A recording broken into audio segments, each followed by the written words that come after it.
Naamini michezo ni afya, michezo hujenga umoja, lakini michezo pia hupoteza fikra, mawazo na fikra katika akili za watu. Kwa hiyo michezo huburudisha.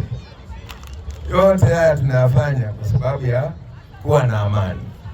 Tunaomba ndugu zangu wana michezo, wana Simba wa Tanzania, tudumisheni amani ili tupate fursa kama hii tulionayo.